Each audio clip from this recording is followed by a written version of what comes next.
Zimski radovi u našem voćnjaku privode se kraju i završavamo sa pripremom biljaka za novu vegetaciju i novo plodonošenje.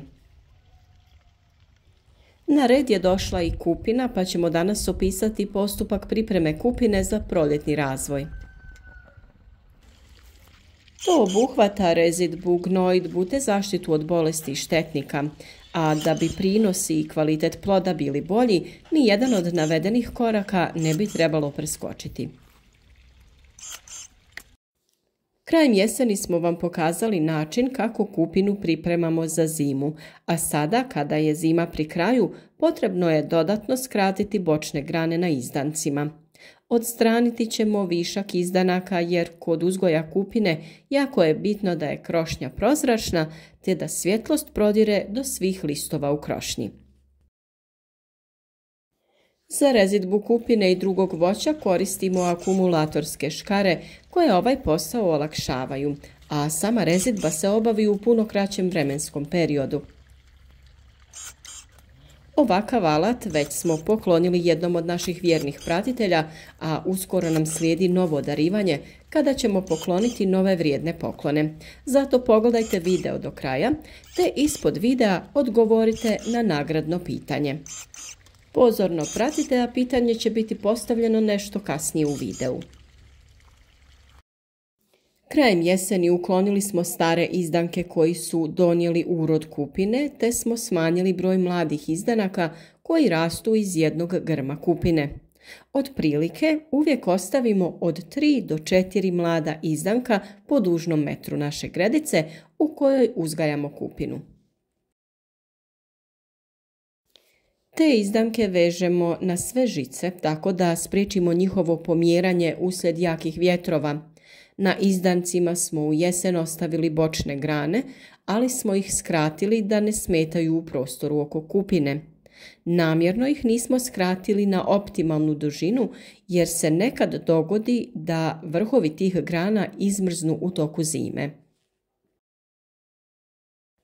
Sada kada čekamo proljeće i buđenje vegetacije, možemo skratiti te grane.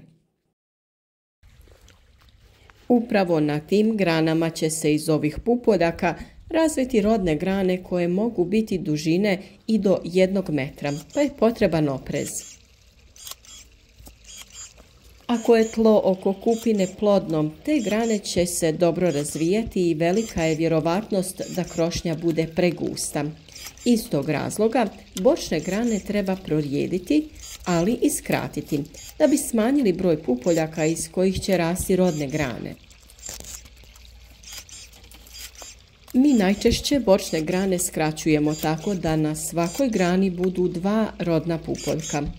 To moramo uraditi na taj način, jer nakon što se bočne grane opterete lisnom masom, ali i plodovima, postoji mogućnost da se pod težinom te grane spuste na dole, te prekriju grane u donjem dijelu krošnje. Razmak bočnih grana otprilike treba biti od 10 do 15 cm, a ako je i rjeđi, to neće biti problem, jer će rodne grane razviti se iz glavne stabljike. Jako je bitno da su svi izdanci dobro privezani i da su stabilni.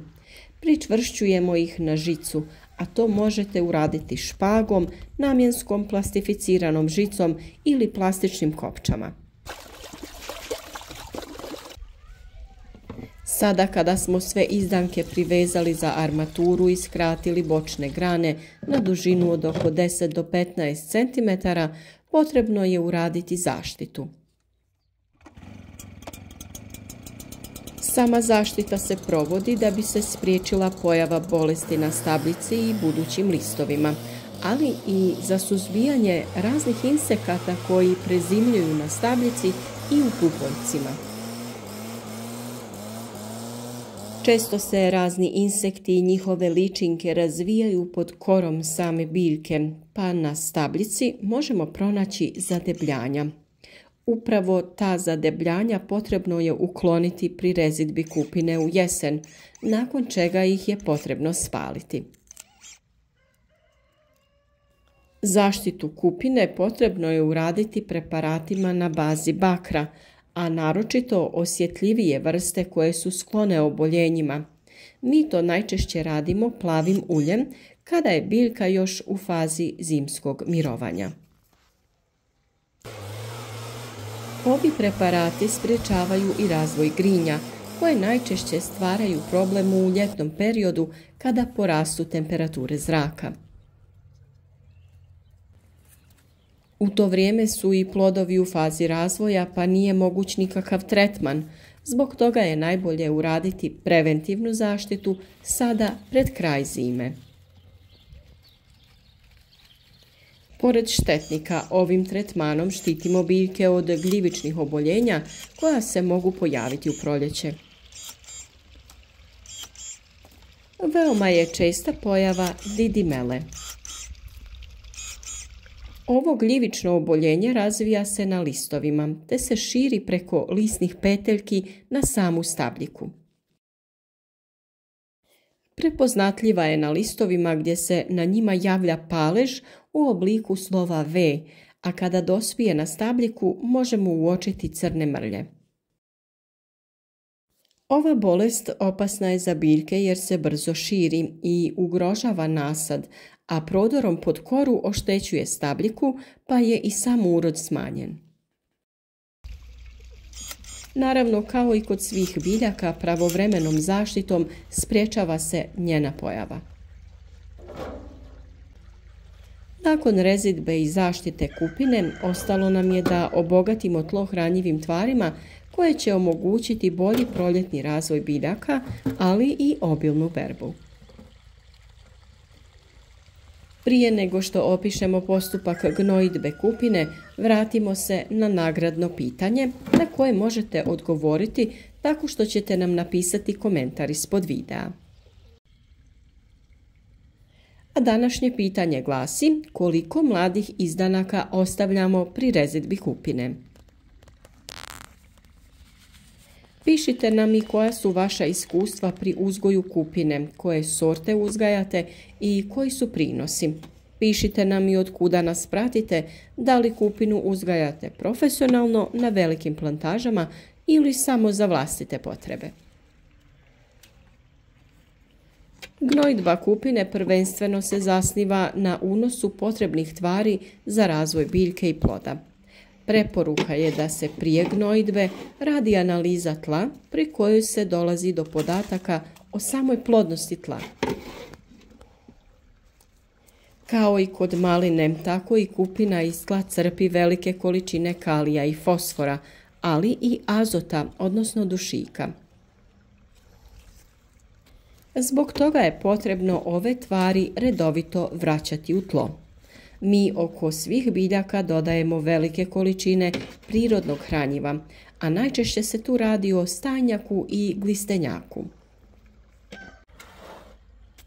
Ova hranjiva obogaćuju tlo humusom, ali i potrebnim makro i mikroelementima koji su neophodni za biljke. Najbolje je prije gnojidbe ukloniti sve korove koji crpe hranjiva, a mi to radimo prekopavanjem tla oko biljaka. Pri prekopavanju u tlo pomiješamo razgrađeni stajnjak, te na taj način sprječavamo njegovo isušivanje. Pored stajnjaka može se koristiti i neko od organomineralnih hranjiva. Danas se mogu nabaviti i peletirana hranjiva koja također kvalitetno obogaćuju tlo. Kada se radi o takvim hranjivima, preporučuje se ono sa većom koncentracijom kalija i fosfora, jer se oni puno sporije razgrađuju u tlu, pa je takvo hranjivo najbolje dodavati u jesen. Pored ovih hranjiva dobre rezultate daju i tečna hranjiva koje se putem sistema za navodnjavanje dodaju u tlo. Za bolji početni razvoj uvijek je dobro dodati neki od preparata na bazi fosfora. Na ovaj način ojačavamo korijen biljke da bi kasnije puno lakše dolazila do hranjiva, ali i vode u tlu.